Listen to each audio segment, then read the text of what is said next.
The Mahabharata is a story of unmatched scale, charting a conflict that swallowed millions of lives. This exploration of the derailed lineage of the Pandavas and their next generation is collected, created, and presented by Pawan Thakur from Thakur Property Consultancy. Our story begins with the Chandra Vansha, the lunar dynasty. The 5 Pandava brothers are remembered as divine warriors. Bhima fathered a half-Rakshasa son named Ghatotkacha, bringing forest territories and magical warfare under the Pandava banner.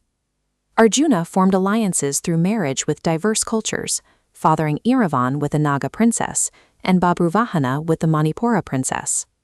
Then there was Abhimanyu, Arjuna's son with Subhadra. He was the prodigy of this new generation, trained by Lord Krishna himself in the arts of war and wisdom. All these lives converge on a single, inescapable event. The Kurukshetra war acts as a violent scythe, destined to rip through this entire generational web. The Pandavas march into this conflict specifically to secure a kingdom for their children, entirely unaware that the battlefield will consume those exact children as its toll. The elimination of these heirs begins as cold, tactical necessity. Before the battle even formally begins, Iravan offers himself as a blood sacrifice to secure a battlefield advantage for his father. Deep into the fighting, Ghatotkacha launches a devastating night assault. His magical warfare pushes the massive Kaurava army to the absolute brink of collapse. To stop him, enemy commander Karna is forced to deploy his divine weapon, the Vasavi Shakti. Ghatotkacha dies, but his death strips Karna of the one weapon capable of killing Arjuna. Then comes the fall of Abhimanyu. The teenage prodigy is trapped inside the Chakravyuha and brutally struck down by veteran warriors. This spinning labyrinth was engineered to trap and crush a single target under inescapable, spiraling layers of troops. Every time one of these sons fell, it bought the Pandavas a crucial tactical victory. They were winning by burning away the very family tree they were fighting to protect. After 18 days of carnage, the Pandavas technically win. Yet the true destruction of their lineage happens in the deceptive quiet of the aftermath.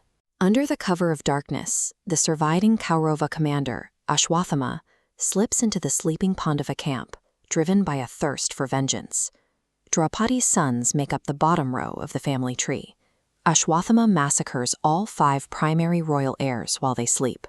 The text plainly states their fate with cold finality. They were killed in the night after the war, severing the royal line. But Ashwathama has one final target.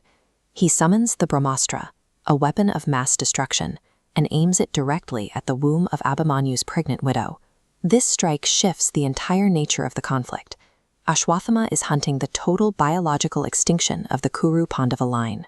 Facing the absolute end of the bloodline, Lord Krishna intervenes. He projects his own power, the Sudarshana Chakra, to shield the mother and protect the unborn child from the blast. The baby survives the strike.